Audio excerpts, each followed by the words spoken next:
বন্ধুরা, এমন কিছু লাইফ হ্যাক যেগুলো কাজকে আরো সহজ করে তুলবে। রিং আঙ্গুলের মধ্যে আটকে গেলে একটি দড়ি নিয়ে এইভাবে আঙ্গুলের মধ্যে দড়ি পেঁচিয়ে রিংটি আঙ্গুল থেকে খুব সহজেই বাইর করা যাবে। একটি শসার টুকরো দিয়ে টেবিলের উপরে বসলে টেবিলের উপরে থাকা কলমের লেখার দাগ খুব সহজেই উঠে যাবে। আলু সিদ্ধ করার আগে আলু গায়ে এভাবে কিছু আগ দিয়ে দিলে সিদ্ধ করার পরে আলুর চামড়া খুব সহজেই উঠানো যাবে।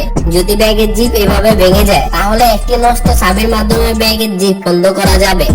লেবুর মধ্যে বেকিং সোডা দিয়ে হলুদ হয়ে যাওয়া টাইসের মধ্যে ঘষা দিলে টাইসটি একদম চকচকে হয়ে যাবে। ওয়ালের তার কাটার মধ্যে যদি এভাবে কোনো ছবি না লাগানো যায় তাহলে তার কাটাটির মধ্যে এভাবে একটি চামচ থেকে খুব সহজে ছবিটি ওয়ালে টাঙিয়ে দেওয়া যাবে। শাওয়ারের মধ্যে যদি অনেক ময়লা জমে যায় তাহলে একটি ব্যাগ এভাবে নিয়ে এর মধ্যে কিছু ভিনেগার দিয়ে কিছুক্ষণ রেখে দিলে শাওয়ারটি খুব সুন্দর পরিষ্কার হয়ে যাবে। कम इन क्या ला रहा है पीछे? टड़ा PS5 आ गया। मैं अनबॉक्सिंग करूंगी इसकी तो। ये ले कटर तो ले ले। हाँ ठीक है, चल मैं करती हूँ अनबॉक्सिंग इसकी। ओए ये तो रिमोट है गेम का, लेकिन PS5 कहाँ है? PS5 तो इसके नीचे है। देखिए रॉबी, मैं आई कम इन।